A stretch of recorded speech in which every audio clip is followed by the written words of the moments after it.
after the stresses of yesterday and all the nightmares on the roads and the flooding and stuff, we're sort of easing ourselves in today with a bit of Phil Collins and Against All Odds. But maybe it's too late for you. The day has not started well already. So have you sworn yet today? When the hammer hit your thumb, or you forgot the shopping list again? Is it unseemly to swear, though? We set up a swear box in the office, and frankly, it was not pretty. It did not take long for it all to go pear-shaped. Well, an MP apologised this week after he was caught swearing in the Commons. He said his own behaviour was unseemly. The Conservative Michael Fabricant, who wants to leave the European Union in the forthcoming referendum, says he was frustrated after hearing fellow Tory Jonathan Jangley talking about the benefits of staying in. Now, I'll just warn you, there is one little naughty word coming up. England and Wales have by far the largest law firms in Europe and provide by far the largest legal services market in Europe, which is 1.5% of UK GDP.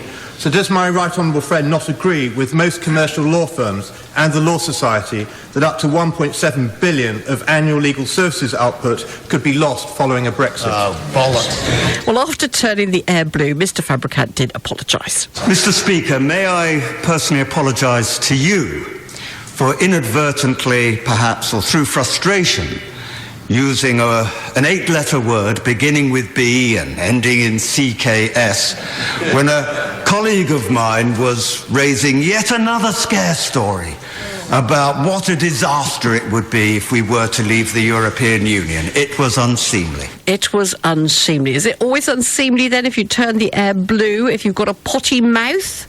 If, like Mr Fabricant, you might want to give up swearing, certainly in the Commons or elsewhere, no more potty talk for you, how easy is it to do? Well, Paul Goddard is a clinical hypnotherapist in Gloucester, and indeed one of the things he's done is to help someone to actually stop swearing. Hello, good morning to you. Thank you for inviting me.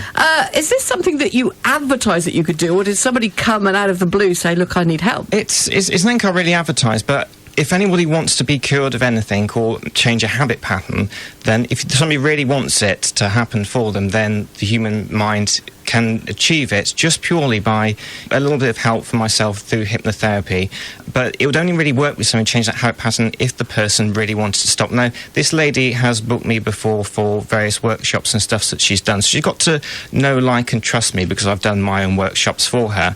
And she was finding that she was swearing at inappropriate times. And I knew it was something that she wanted to change herself. So hypnotherapy, you kind of got a gate that you go through, and sometimes people can't change those habit patterns. So just purely by my words and the way I spoke to her, I was able to help her and move her from that habit pattern she wanted to change. So, did she want to give up swearing altogether, or just in the wrong moments? It was mainly in the wrong moments, but she wanted to see if she could give it up altogether. I know for a certain amount of time she definitely found that swearing, which was something that she found easy to do, became more offensive to her during that certain time. So, and that was what you intended to that was what I was intended to do. Right, well, let's bring her in. Hello, good morning, Samantha. Hello. Hello. So we've been talking about you. Let's talk to you. So, Okay.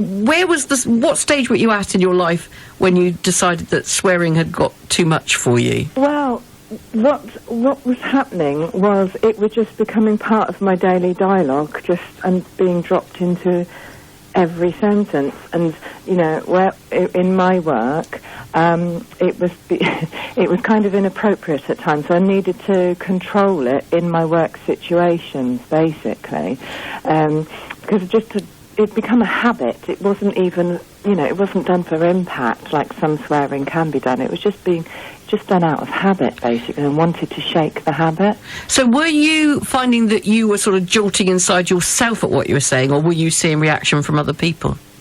Reactions from other people. I mean, I work as a tarot reader and medium, so you can imagine you've got a little old lady sat in front of you.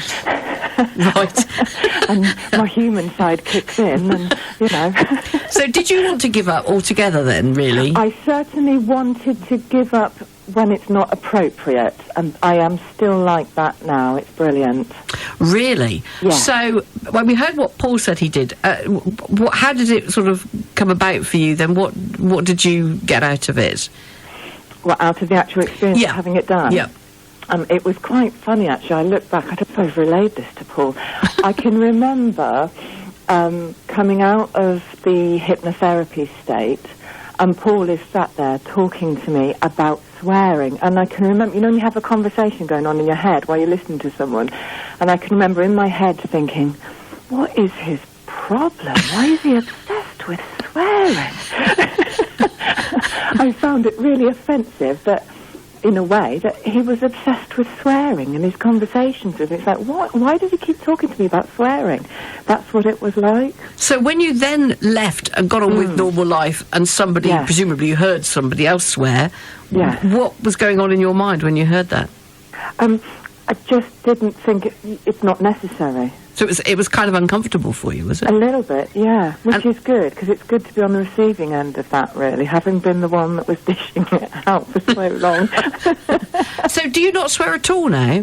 I do swear. I'll say I swear privately, if that makes sense. Right. I swear when I'm in my close circle of friends and things like that. But not when you didn't want to? Not working. So it's almost like a button that switches off when you're working. It's brilliant, yes. I have an on-off switch.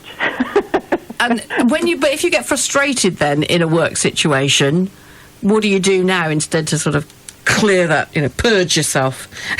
I use other words, and I joke and call them my bleepers. I use alternative words, because part of the training that Paul instilled is that you bring in a different dialogue. You use different words. All right, we'll take a break now. We'll hear some more then from Paul and from Samantha in a moment. What do you think? Is swearing not only part of your daily life, but actually a great way to get rid of the stresses and strains? Or would you like to give up swearing, given the opportunity? Do you reckon you could? Here's America, Ventura Highway. Chewing on a piece of grass, walking down the road.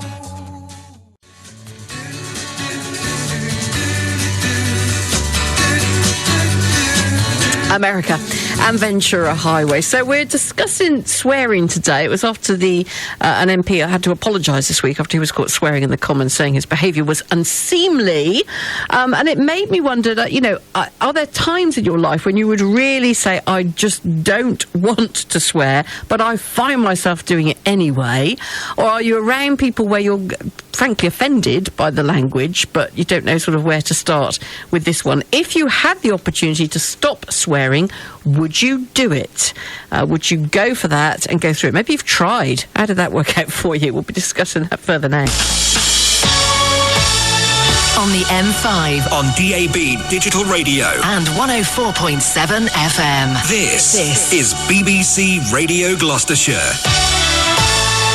So talking then to Paul Goddard, who is a hypnotherapist in Gloucester, and we'll bring you back in then. Hello. And also then to Samantha, who in fact was cured effectively of swearing in inappropriate times.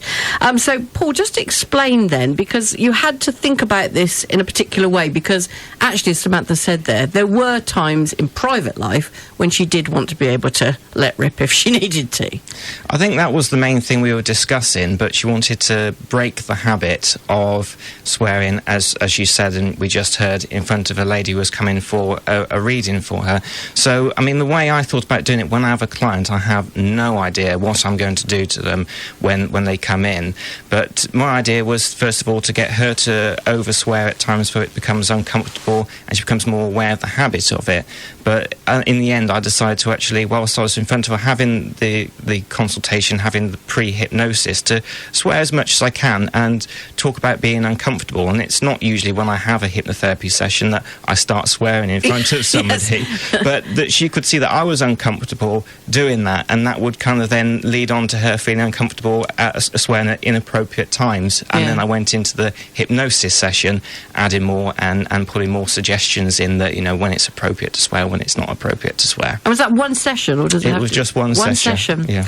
And how quickly after, Samantha, coming back to you then, did you find, gosh, I feel so different now? Straight away. It was literally straight away, because I went straight from that appointment to work an event, doing private work for clients, and I literally was not stumbling with my words, but I was having this momentary pause. It's quite amusing to watch me, really. I'm never short for words normally, but I was having a momentary pause where I couldn't get words out of my mouth. because my brain was trying to find an alternative. Yes, I think that night I looked like I had a stutter or something similar, like a block. Yeah. But very quickly, it had kicked in almost immediately.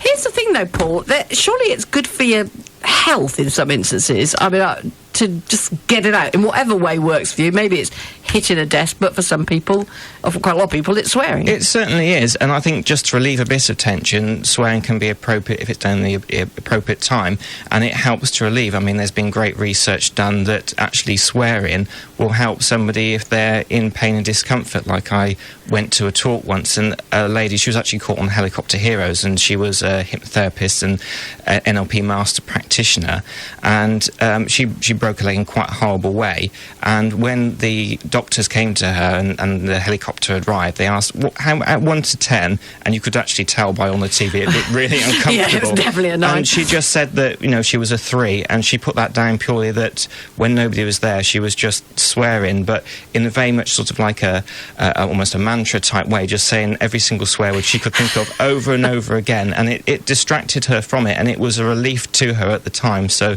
by the time the paramedics and everybody arrived, that she wasn't in as much discomfort, and she was a lot more in control of the situation purely by swearing. So at the right times, it can be a good thing to do. Okay, Samantha, has it changed your life? Yes, I don't shock people as much now.